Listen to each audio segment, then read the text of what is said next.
Belief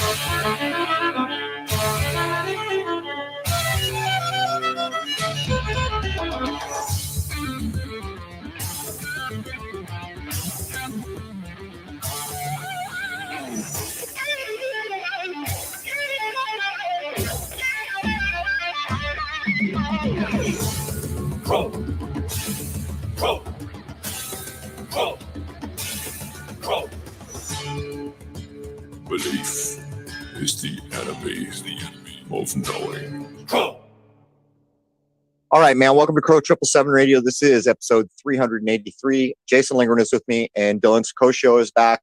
Buckle your seatbelts. This is going to be a ride. You may recall that we did a recent episode with Athen. I pushed a book, which I think is critical. If for no other reason, it's a tool that I don't know how we'd get it otherwise. And I hope people went out and grabbed The Worship of Augustus Caesar. Save that thing. Read that thing.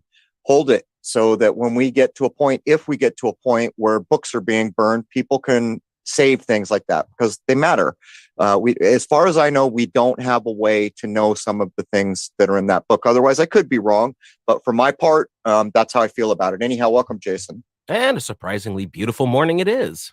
Yeah, colder than you know what. Here where I am, it's been ridiculous. Shorts one day and then below zero the next. Anyhow, let's just jump in and max out. Welcome, Dylan. Gentlemen, it's a pleasure to be back, and I'm very excited for today. The synchronicities are off the charts, and what you had planned and what I want to talk about, and I planned all of this. This is the material that I'm going to cover is all from book 4 of Spirit World, and this was all prepared before that episode of Athen aired, so this is going to be a really fun show for us. Yeah, tell people where they can get it. I'll put all the links in the comments. It's called Spirit World, WHIRLED. And you can get it on any platform. And so just to say thank you to your audience. And I want to acknowledge you, Crow, because without you, there is no book 4. Because that first episode, we didn't know it's true. I would have had to do something else because I was in a situation where, my jobs got taken away from the Wuhan Wiggle. So when that first episode we did popped my sales, and my books were selling more than normal for like 6 months after that. And so it enabled me to had a choice to okay, do I want to get a job and restart over, or do I want to just keep writing? And so I kept writing, and I just published a book on July 9th called Get Mad or Get Realistic. And now I'm almost done with Spirit World 4, and it's going to be called A God's Acre for Winds of the Soul. A God's Acre is a beautiful way to describe graveyards when they were celebrating the triumph of the soul, and the winds of the soul are an interesting way that people described words, like a more of a flowery, poetic way. So I just want to make sure that everybody knows how grateful I am to you. And that's why you and Jason will always have an open door for me. You need a favor, day or night, I'm there for you. Well, keep writing. Every time you do something or you need some hits, come back on. There's not a lot of people that can go down these roads. And I'll tell you where I'm at. I know some things now that I accept as probably indisputable. But in the knowing of those things, my diapers got tighter. It's crazy. It is crazy. Yeah. It's cavernous. It's like you're exploring an underground cavern. Sometimes the paths cross again and you're like, wasn't I already here? And then it's like, nope, this is a different part of the cave. You get to a point where you think you know a few things, and then you realize, and then you do know a few things, but everything else you thought you knew is completely unacceptable. And on it goes. And what I know beyond a doubt now is that powerful interests jacked up the history of our world. And the reason they did it is because if you don't know your history, you're doomed to repeat it. They did it because they wanted to become divinities, and they needed the calendar that used to be recognized back in a world that we know nothing of. You couldn't be a Buddha-like, a Jesus-like, a son of God unless you were in the right years. And that's how it went back then. So they jacked the calendars to force that. We know that the Latin, so-called sacred Latin college jacked it. We know the popes jacked it. We know the last 2 Caesars jacked it. And what might have went on before that. But let's jump in where the rubber meets the road. What age are we in, dude? All right, man. Here it comes. I just want, nobody has ever gone on your show and told everybody what the age is, right? Well, we've had exactly. Yeah, I mean, no degree. No, I'm going to go. We're going to the degrees of what we're in. Like, all right. No, nobody said this is it, and I know it's it. I mean, I accept we're in Aquarius at this point. All right, but go ahead. So, in my first book, I did it through observation. So, in Spirit World, that was published in the definitions, 2017. I said it looks like were in about 4 degrees of Aquarius, right? Well, since then, I learned where they in. This is why language is so important and knowledge is so important, is because the more you know, you're going to come across stuff that wasn't even talking about precession, but you're going to pick up on details and go, oh my God, if that's where it was, then I can calculate it. And so in the astrologers, whether Julius Caesar was real or not, the astrologers of his day had the winter solstice at 1 a.m. on December 25th. So based on where that puts the equinox, I calculated that. And if precession is real, which I am not making the claim that it is because I've never done that work, but according to the 71 years and 8 or 9 months, so it ends up being 71.667 years for each degree. If you calculate it, that puts us firmly in 3.84 degrees of Aquarius, which means we got there at the very latest, and I was as generous as possible, 1746 AD. Which sounds convincing because that sums to 9, and the Hindus taught us that it must sum to 9. I hadn't gotten that far into looking into it. It was all roughly. But what was interesting to me was that the 3.842 degrees into Aquarius was exactly what it looked like observing. And where are you going to observe that, or what time? An hour before dawn. And so for everybody who thinks you observe it at the sunrise, I would just make sure you challenge them and say, okay, well, what telescope do you use that sees through the sun's light and can see the stars? Good point. And if you can't do that, I wouldn't write them off, because if they present new evidence, like if somebody breaks ranks, like a Robert Taylor breaks ranks and leaks a bunch of data on all that, on what time they do it, then, I'll change my opinion. But until then, this is a thing that must be done in the natural world, not seen through the sunlight. And once dawn comes, all the stars disappear. So I don't know how you would measure it unless you measure it an hour earlier and then calculate everything based on where it was and based on the time that's passed. But from everything that I've learned, they did it an hour before dawn. And going back to one of the things, I remember I was listening to you and you were talking about the Chaldeans. And you were like, I don't know if Dylan thinks if they're a priest class or a people. And they're absolutely a priest class, because they were in former areas like Bactria. They were in all these places in India as well as Persia. But the reason they're associating with Persians is because the Persians won that religious war. And so the Persian Empire took over, and that religion is what took over. And so they got absorbed by the Persian Empire. So that's why they're looked at as Persian. But they weren't an ethnicity. They were a priest class. So you're saying 1746-ish, which does sum to 9. And you're saying we're just over 3 degrees in. So 3.842. So there used to be this idea in books like the ones called Kali Yuga that have been written over into English so that we can speak and think about it. And they would claim that in the same way, the modern zodiac, when you see astrologers go at it, they'll say, oh, you're at the beginning of Sagittarius. You're not quite in, you're transitioning in. And then when you get to that middle decan, you're solidly in Sagittarius. And then as you move away, you're leaving Sagittarius and you're transitioning into Capricorn. That same thing is applied by the old Hindu ideas in the Kali Yugas, that at an age change, there's some number of hundreds of years which translate you in, which is why your number is interesting. Your number is interesting because it sums to 9. So that fits what I know to be correct, having learned from the Hindus, who probably have the longest cycles hidden away wherever they have it hidden away. The second thing is, if that was true, we go 1746, 1846, 1946 would have been 200 years. So we're pushing closer to 300. We're at 250, whatever it would be. And if I remember correctly, the Kali Yuga transitional period was 300 years. Do you have anything to add on that? Okay, so I do have something to add, but not in the context that because nobody lives long enough through these ages to determine it. So everything you in order to figure out these patterns, you just have to look at history and have accurate historical events that you can relate it to. The problem is, what is history but something that is just defiled by myth? There's no culture in this world that has an accurate history. It's all mythology. And something you said, I was going to save for later, but you said it. You referenced something, and you said Kali Yuga. And this is something you put me onto, Crow. So don't get upset if, How many Caesars were there? Lord knows. We don't have an accurate history. We know there were some. No, officially. And the light is gonna go off, and you're gonna be like, I can't believe it. I'm not sure I can answer that. I mean, we know there's 12. Julius, we know there's 12. Augustus, right?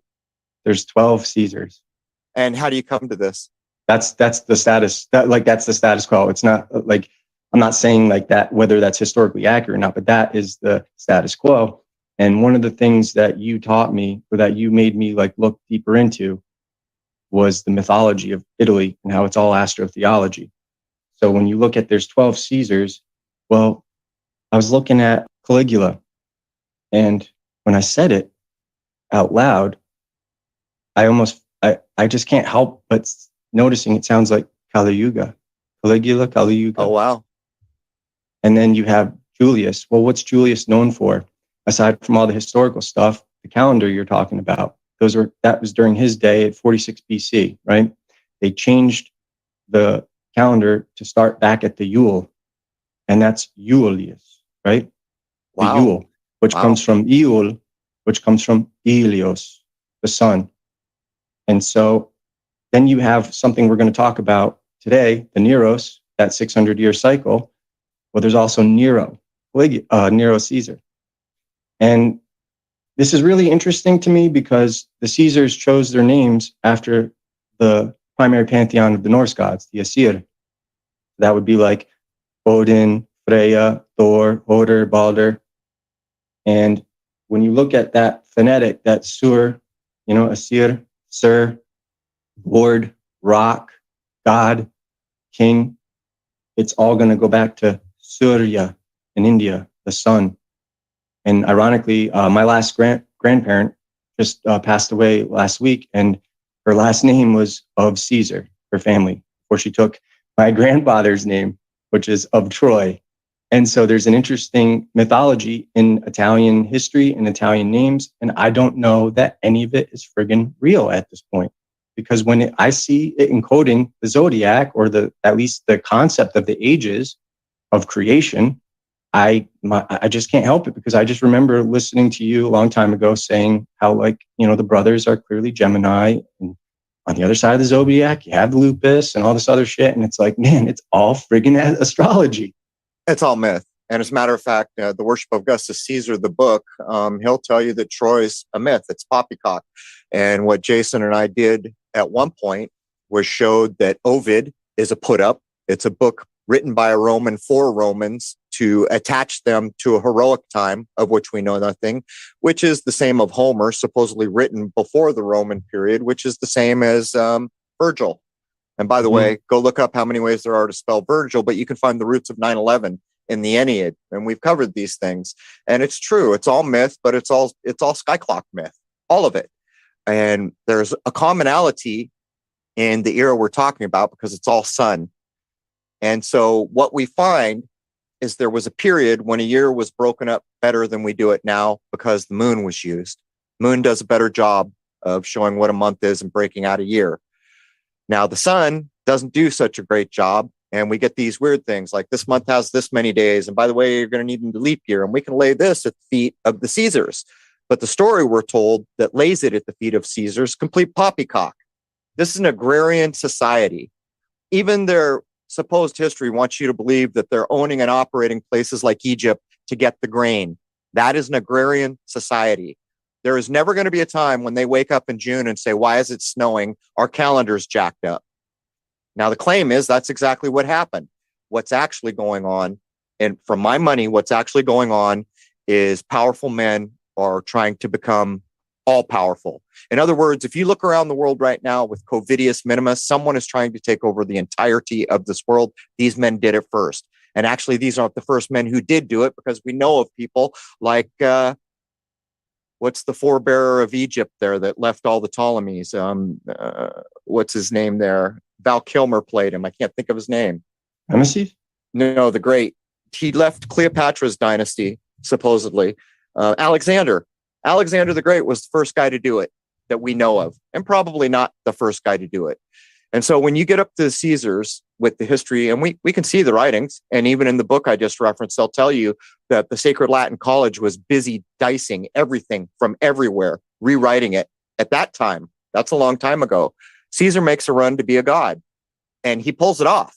But did he pull it off before he died? Who knows? But he got killed. But you know who did pull it off? Augustus, his heir, pulled it off, went full god in his lifetime. And that's one thing that the book we've been referencing uncovers, how this was viewed and how much it was worshipped, and not here, everywhere. In other words, complete takeover. Covidius Minimus comes to mind, aiming for everywhere. And so these men changed our history, changed our calendars, changed our division of the year, and left us where we are. That's as much as I think is demonstrable. I don't know what you feel about all that. Well, so I have a little bit different take. It just basically, when I look back at history, and we can go over this because there's a lot prepared. They've never had it right. And even in my new book, one of the things that I say is the only thing these people are consistently good at is being wrong. And because why? They only exist in mathematical equations. Yes, they are going out and observing the real world. But when you start calculating all these ages and stuff, now you're dealing with math.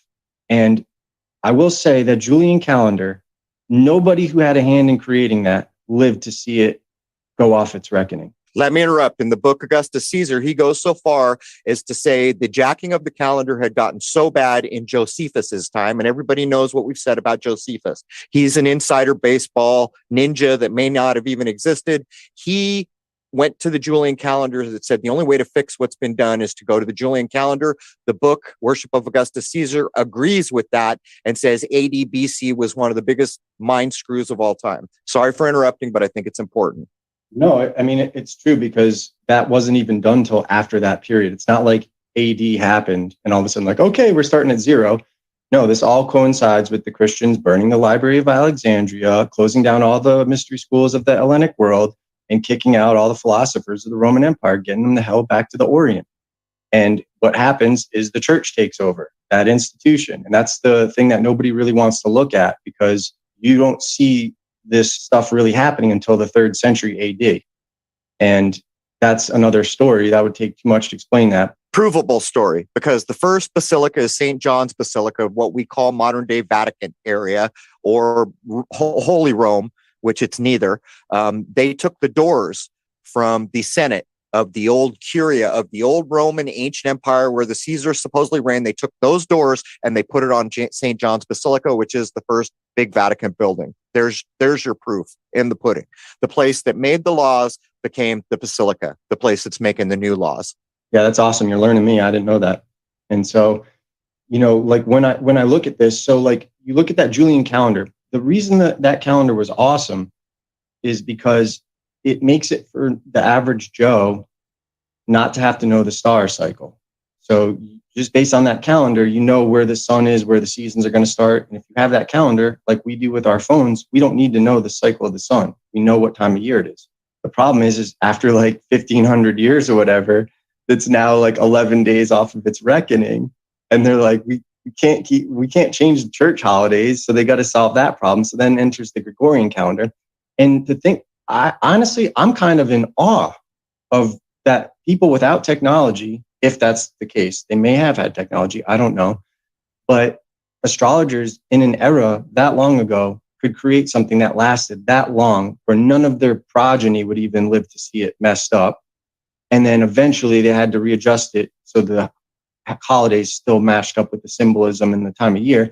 And when you look at how the Gregorian calendar was adjusted, it went from being 365.25 days to then 365.2425, showing you if you are not exact, eventually you are going to be off that reckoning. And so for me, this is like a little wink from God, in my opinion. I kind of get a kick out of it because it's almost like God created a world for us where nothing is exactly perfect. And that's why the calendars were all wrong in the old days because, places wanted to assume it was a perfect circle that the sun was making. So they assumed there was 360 degrees or 360 days, only to find out that it's not a perfect circle. And that is kind of like the mystery. And it shows you why like certain cultures like the Indians and the Celtics the Druids and all that, they had a Metonic cycle that was better than what Meton came up with. And there's evidence from that all across the UK. A perfect circle would inscribe a repeat of cycles every time the circle was inscribed. So in my opinion, it has to be an imperfect circle so that you get what they call precession, so that we have changing. But the Julian thing that you laid down, I hope nobody's missing. The Julian calendar is named after Julius Caesar, one of the first men to deify himself, but he got killed apparently. If you go to the Naval Observatory, which keeps time in this world, they are tracking in Gregorian and Julian. There's your first proof that Julian matters. If you go get the freeware, Stellarium, you will have the option to track in Gregorian or Julian time. So to this day, people are using the Julian calendar. And just to make the fine point, Dylan, so people don't think we're just grabbing dudes at random, there was an effort more than once, and this is well defined, better than I've seen it anywhere, in the Worship of Augustus Caesar by Del Mar, to change every month.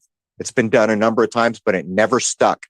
Now, the person who made it stick, and I don't think it was Caesar, I think he was probably already dead, and they turned him into a god posthumously. He had his apotheosis, but his heir, Augustus, who is 15 years off the numbers of Jesus Christ, just to let everybody know. And the people who changed those 15 years are the Latin Sacred College, and then later certain popes, Gregory XIII being one of them. To get to the point, in a month, you can still see Dec is December. It's not 12, that's 10. Oct is October. That is not the 11th month. That is the 8th month back in this time. That's why it's called the way it's called. Originally, they all did that. They had a name that told you where they were lining up, starting with the first of the year in and around March, what we call March now, or the spring equinox. 2 months stuck. Julius gave us July. Augustus gave us August. Then they turned around, they added a couple months, February and January, which were not in the lineup. And if you go to the book we've been referencing, you'll see the number of the month that was replaced when the two men who went to deify themselves, one successfully doing it in his lifetime, apparently, they changed the calendar. And if you know what a calendar is for, you will further understand that it's the sun and the way we do things now. The moon doesn't matter in the way we do things now, since probably the Roman Empire. I don't know if Dylan has better insight. Point is, when that happens, you're saying the sun has 12 stations now. It used to have 10 stations, but now it has 12. And I'm with you. It would not surprise me one bit to know that there were 12 Caesars to back the changing from a 10-month calendar to a 12-month calendar. Anyhow, that was a big mouthful. Well, no, I think it's everything you said is great. It's just, I don't think it's as sinister. Like, I think from what I can see, the Julius Caesar calendar, whether he was real, whether it was just the culture, whatever, it improved everything because of the fact that what you just said, the sun does matter most. Like, the moon is good for keeping time, right? There's going to be it's more accurate at predicting a year. But the problem is the moon does not tell you what time of day it is, and it does not tell you what season it is. Right. The sun tells you what time of day it is and what season it is. And the further north you get from the equator, that is like, it changes on the day. And so it's like so close to what is actually going on in the actual nature that I think it's a good thing, because it's hard for man to conceptualize nature. It's kind of like time. All of this is a man-made construct to try to keep our place in nature. And so if you know what time of year it is, that is how you're going to survive. I don't hate on it as much as other people, because I know, just looking at me, I could never do that. I would have to sacrifice so much of my life to gather that data that I'm actually grateful that somebody did it, even if they're a little bit off. Right. Just because it's like, I could never do that. I'm with you. And we probably couldn't find the sources. But my problem is this. And by the way, this is the story of China. What are all the movies coming out of China? Well, we had all these warring factions, and this really savage dude from this province called Qin, he whacked everybody and he unified China. Therefore, he is great. This is the same story told over and over. Alexander is doing that, just at a bigger scale. Julius Caesar is doing that, just at a bigger scale. Augustus pulls it off in his lifetime, apparently, at a worldwide scale. Someone right now with this COVID nonsense is doing it again. There's my sinister side. Who the hell are you to claim that you were gifted by God to be in charge of everything? And the other thing I would point out is the whole idea of a calendar how long has it been since we were sleeping and the sun came up and everyone said, "Oh, it's daybreak." Time to get up, go to work. Up, sun's going down, must be close to dinner. The reality of things. That's what the calendar jacks up. Yeah, it does. But it also, like I said, when you can know what time of year you're at without having to know the positions of the heavens, just because somebody created a man-made calendar that basically keeps time with it, even though it's not exact, that is a mighty nice convenience if you're like a farmer or if you're in surviving, you know what I mean? So it's a slippery slope. But like you said, that there is a control structure behind all of this, right? And so even if there was a real Julius, right, and he's just named after the sun, like King Louis, the Sun King, whatever, it was still going to be probably the priest class behind his assassination. You know what I mean? Right. What if Shakespeare invented him? Yeah, you never know, man. That's what I'm saying. This is what is so interesting about all this is it's all defiled by myth. But going to like the cult you see now, this is why I don't respect, like a lot of people look at like these people and revere them as like something special. I just look at them as like beta male, feminine freaks who can't compete on the physical plane with actual masculinity. So they gather in these little secret cults and they do everything covertly because that's how women communicate, through subtext, covertly, secrecy. That's how they compete. So I don't respect these people because they're always wrong and I can prove it and my next book will prove it. They've never been right. They've probably never tried to be right. That could be it too. That very well could be it. But I also think there is a degree of survival that, and like, if you think about it from a king, like, so I try to have empathy for rulers, even though I understand like all the conspiracy stuff. Imagine getting the Roman Empire, Crow, and the priest class is just like some freak like Dr. Fauci or something, but in a priest version comes to you and he's like, all right, Crow, here's the keys to Rome. By the way, like nothing is actually accurate and none of the history that the people Right. believe is real. Right. So what should we do? And you're like, oh my God, if the people ever find this out, they're going to kill everybody.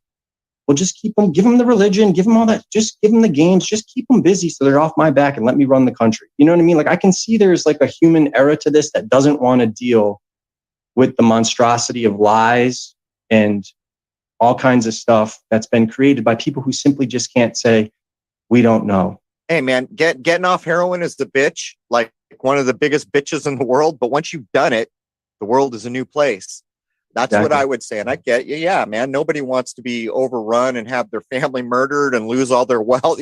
That's part of what it means to be a human being. But the point is this has been going on longer than we can even tell. It's going on right now in this world with COVID and what it's at the bottom of everything we're talking about. It serves to do a couple things. It serves to keep us cleaved, free of nature. That is the biggest underlying root problem. Because within how the world works, there is no lie. And every time we come up with a calendar, we've invented a lie to describe a thing where there is no lie. Now, as we go up through all these things that we construct, we get to the point where we forget who and what we can be. And that's really at the basis of all of this. Because a realized human being is unmanageable, unrulable.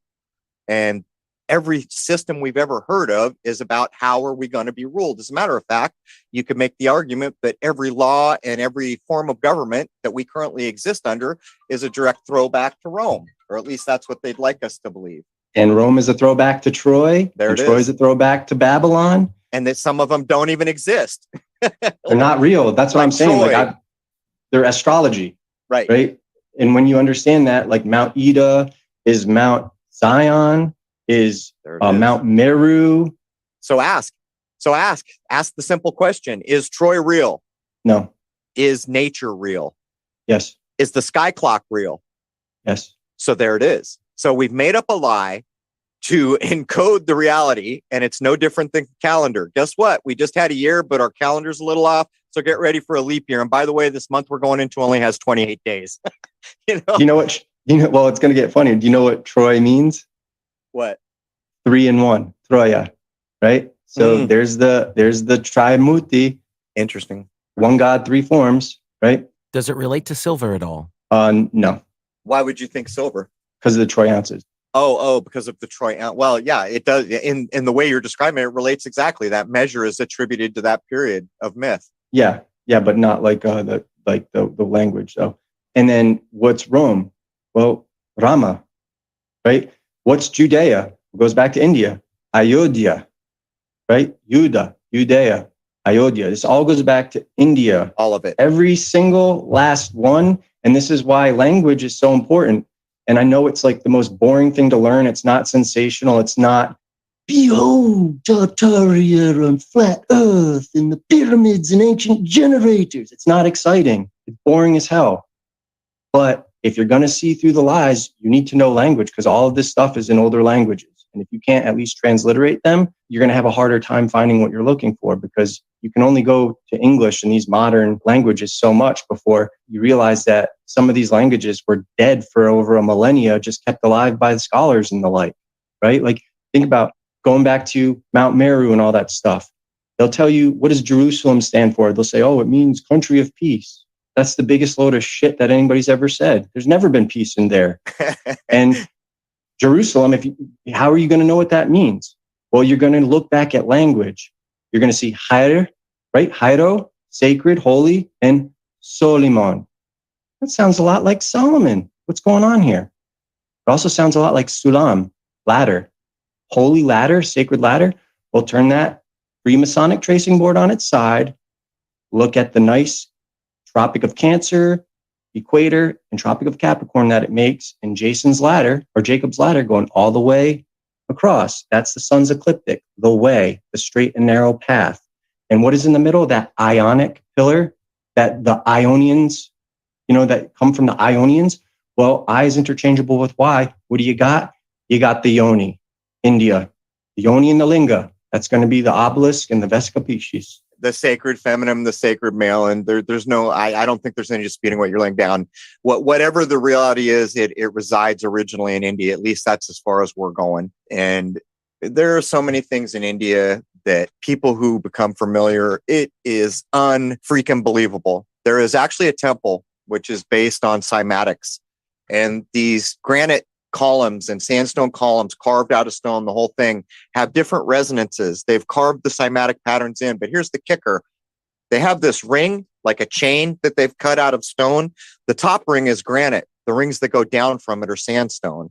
That one thing alone tells you what it could mean to be a human being and what it means now. And we are below diapers. We're not only messing ourselves, no one's cleaning us up. That's how bad it is. Yeah, well, what's funny is, like, sometimes everyone always asks me, like, do you think there's like an enlightening period? And I'm just like, looking back at history, no. I was like, and now I just like will joke and say, yeah, when Crow 777 has as many monthly subscribers as Joe Rogan has made off his Spotify contract in dollar bills, then I'll admit we're in an awakening.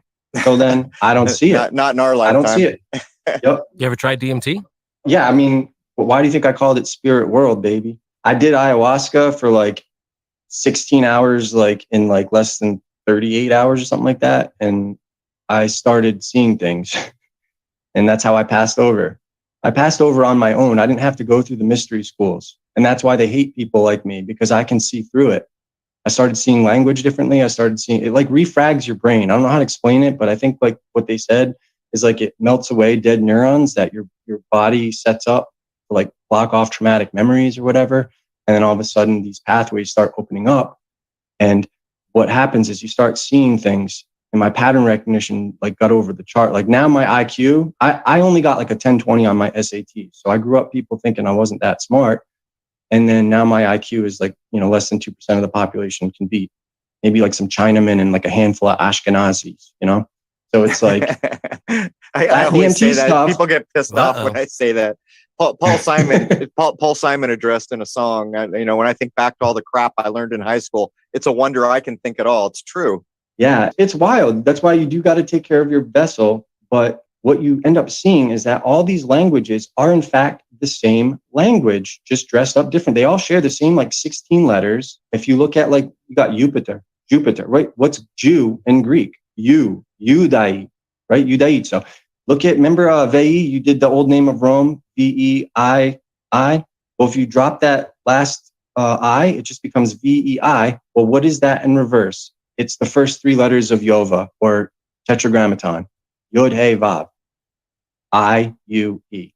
And so that word, Yova, is Yod He Vav He, it's I-E-U-E, right? So that is where this all comes from. And that all, the root of that is God, Yah.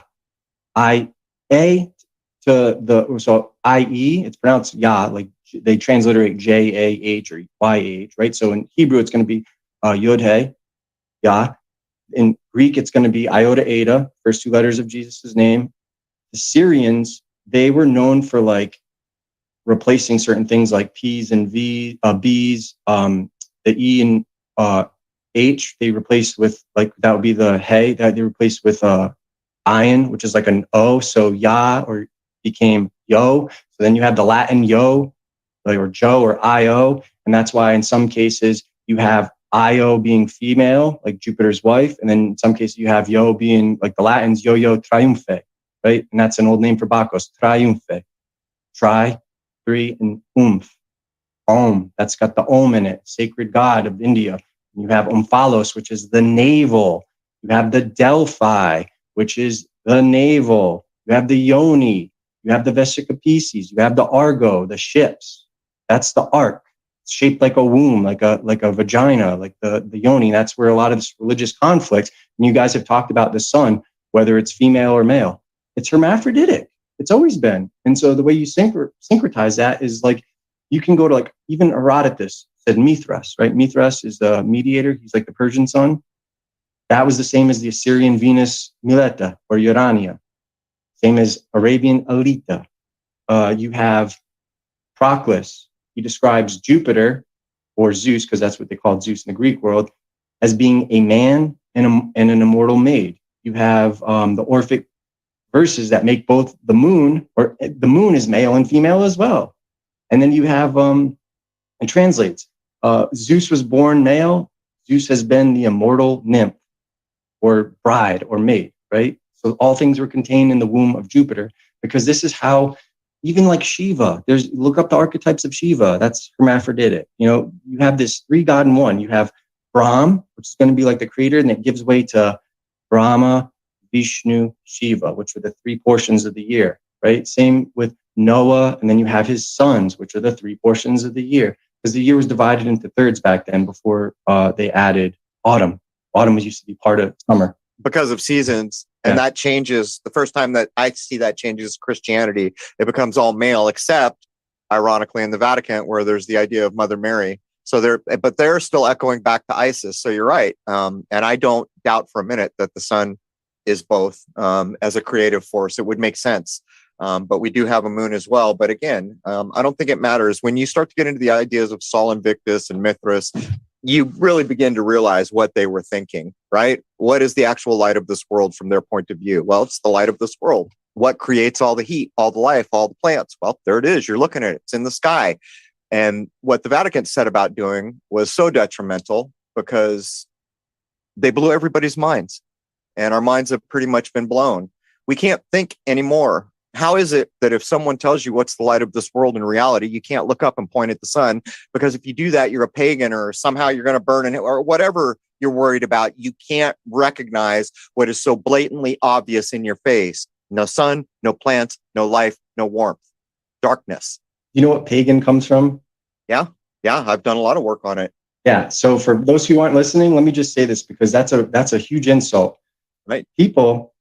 Pagan comes from the Latin pagus, which means village. So pagani just means villager, where pagan comes from. So I would ask people who are listening, who are going to insult pagans, who's more connected to God and nature and the natural cycles of the world? Someone who lives in a village and is in nature all the time, or some Roman bathhouse freak show senator, who's diddling little boys with the priests and, knows nothing about nature, right? That's the rub, Dylan. That is the rub, because there is where the human soul has to be cleaved away from nature so that the mind can be blown, because there is no lie in nature. And those villagers know it.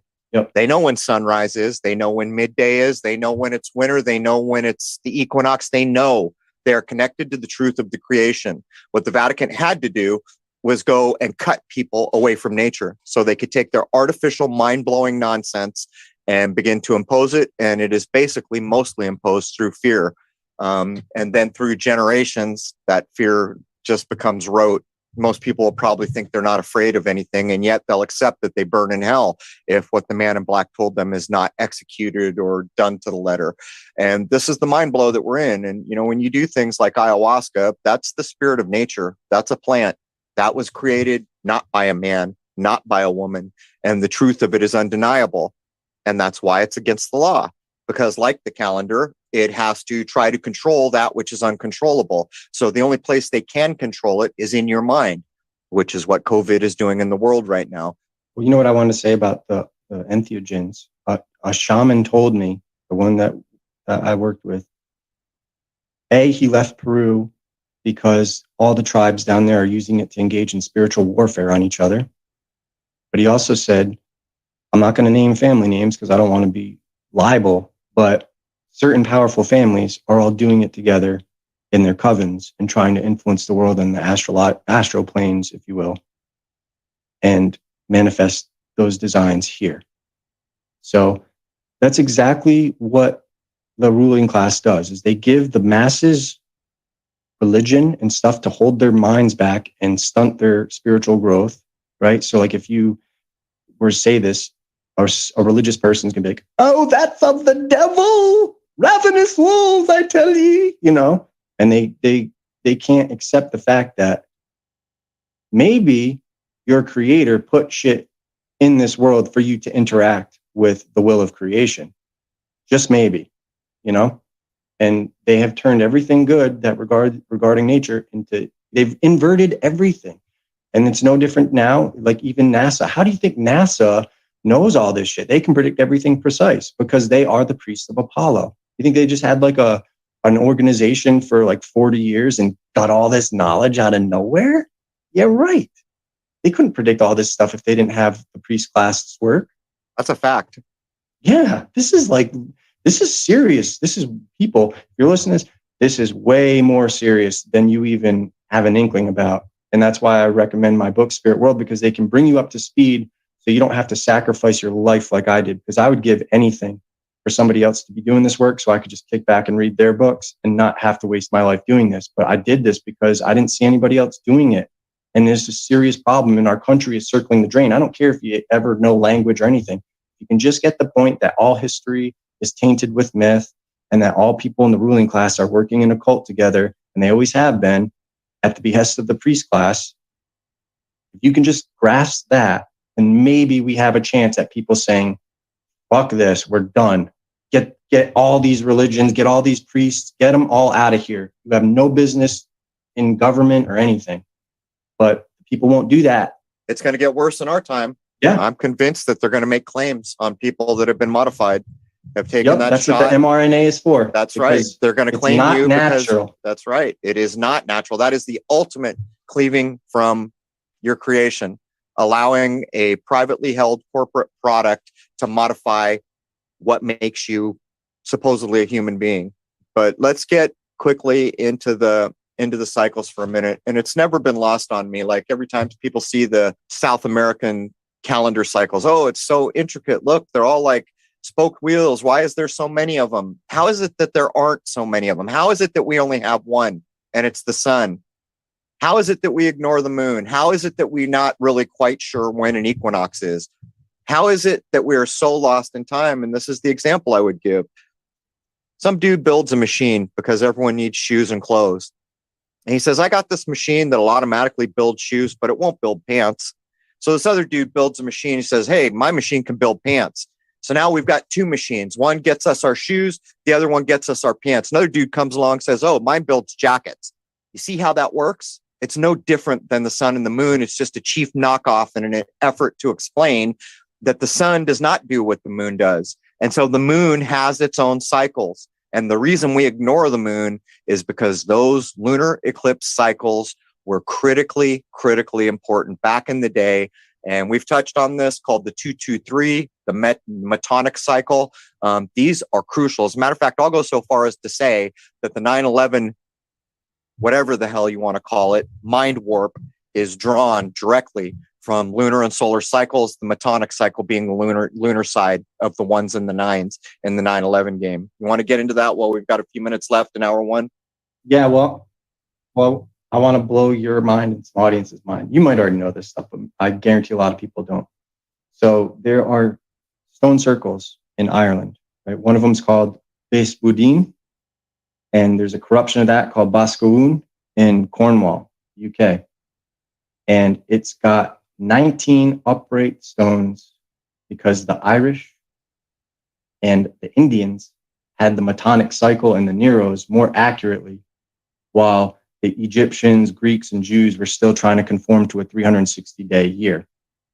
And the reason this matters is because it literally means the foundation of Buddha. That's why you have King Bud in your mythology, right? And that's why, what's another name for Buddha? Jana, the Jains. Jana, Janus, Janus, Yah, and Anus, the year, God, the year of God. This all goes back to India, and I can prove it in every language and multiple symbolism. It just does. It just does. India was the root of all. And what's ironic now is India will actually tell you to your face that they have no written history. How's that possible? Well, I would suggest to you that's possible because of Rome, because of the British Empire. These are the people that took everything over and owned and operated things for a period of time. And in the same way, the Sacred Latin College set about rewriting everything that differed with the calendar they were reinventing, so that people could be gods in their lifetime, like supposedly Augustus. He wasn't quite on the money, so they had to sink 70 some years. And then the Latin College had to manipulate another 15. And this relates directly to the story of Jesus. And the problem is that our world, our Western world, is so jacked up that most of society is not ready to think about what I would lay down if I went down the road of talking with Dylan about Aish Krishna, which is all the way back in India. It's all a knockoff. What does Krishna mean? What does Krishna mean in Hindi? Go ahead, but black. Black. Exactly. Hare Krishna, the woolly God. hair, right? Always described those sons of gods back in the day, always described as having woolly hair. And it comes up through time. We have the Black Madonna, and there's all these things, but I don't want to go down that road. So many people are just not ready, and they come apart at the seams when they're forced to examine their most cherished held belief systems. They get there on their own dime. That's where I'm at. I'll show the paths anytime you want to see them. But to get back to the cycle, not only did we lose the cycles of the moon, it is so blatantly obvious. You know, you sent me a thing on the turtle. There's a good example. Yeah.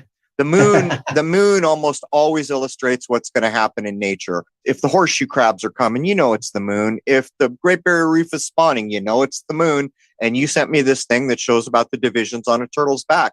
Get that to demonstrate. Yep.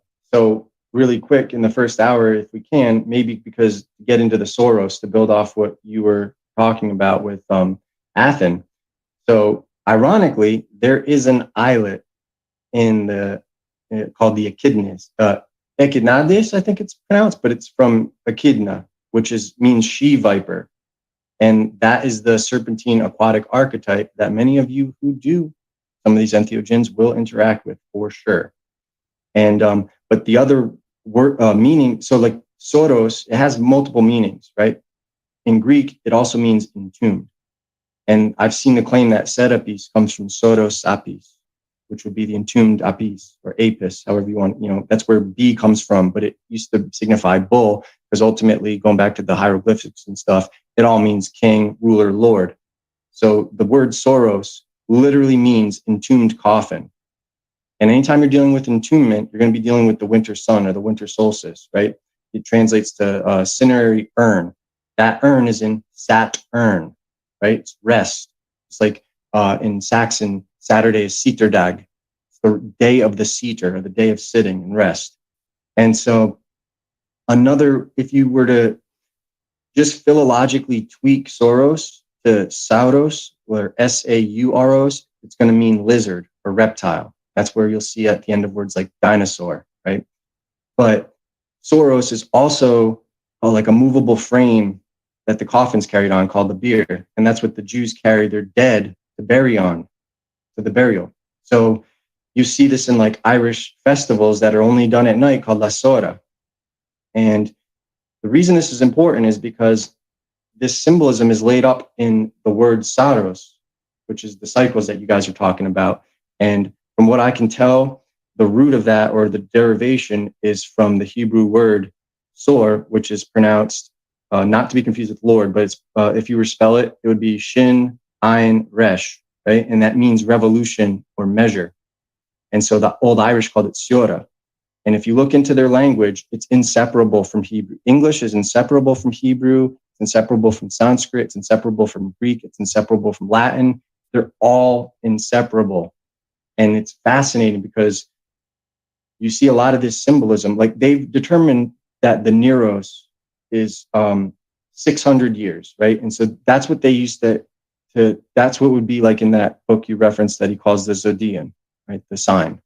So that would be what, now we have it at 2180, right? Or like it's, 2160, but I think it's like more accurately like 2152 or 53, depending on the year. I'm not sure about all that. That's just what the official people say. But they used to believe that there were only 10 ages. And this goes back to conforming the zodiac or the cycle of the sun to only 360, like a perfect circle, if you will. But if you look at like old writings, Berosus used to have the Saros considered, he had it at 6,660 years. And so the Neros, making up 10 of those, each one being a tenth of that, used to be thought to be 666 years. So that's where that beast number comes from. It's a number of the sun starting a new era, a new age. And so eventually that whittled down to remember when I've gotten this wrong on your show a couple of times because I have a hard time translating my thoughts, but I said that the Arabs, even all the way up to like the 9th century AD, thought it was called the eighth sphere and thought what it was is like a pendulum. When I was previously on your show, I made a mistake and said it was like 840 years. No, it was 6 centuries. It was 640 years they believed it to be, the Neros. But they didn't know that it goes all the way around the zodiac. They made the assumption that it processed for 640 years and then went back for 640 years. And so that was wrong. And this goes back to like going back in history. They've always been wrong. The age is not 600 years or six. And before they settled on 600 years, like Isaac Newton and Suidas, they thought that the lunar months amounted to 18.5 years of the Saros, or 222 moons. That has since been upgraded to 223 moons. But like we were saying pre-show, knowing that value in that book you recommend is knowing what people believe at certain times will help you know what they're encoding, right? And so we've talked about Jesus's old monogram, or Bacchus's old monogram, what the name Jesus is derived from. It used to be Upsilon Eta Sigma. Jason, do you have that text that I sent you? The one of the Greek numerology? Oh, yes. I think we're going to have to roll this into the second hour. We're Okay. right there, aren't we? Yeah. All right. So let's wrap up the first hour here, and we'll pick up. Keep that in your mind, Dylan. We'll pick up there. Yeah, I got it. Also, there's another thing that I want to get into the second hour. Pulled from the Worship of Augustus Caesar is his claim that when we were in a 10 zodiacal division, or a 10-month division in a year, you used 2,160 years for each sign.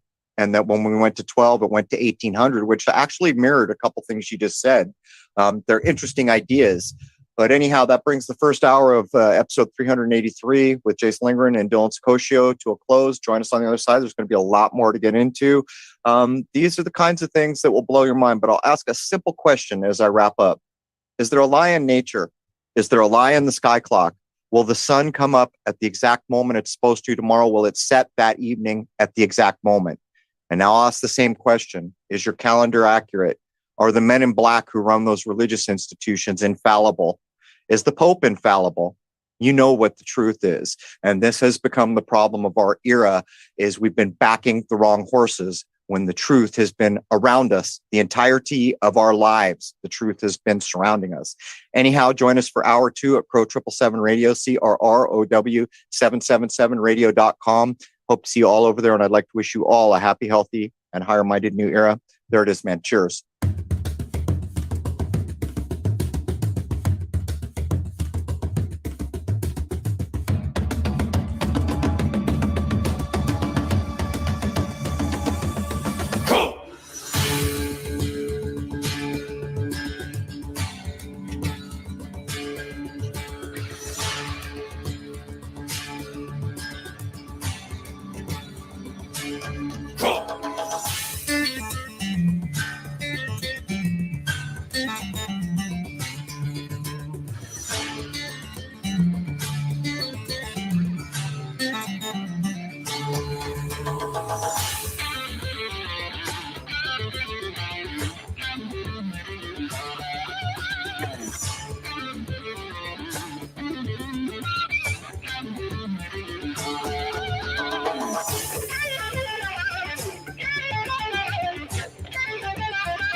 Belief is the enemy of knowing.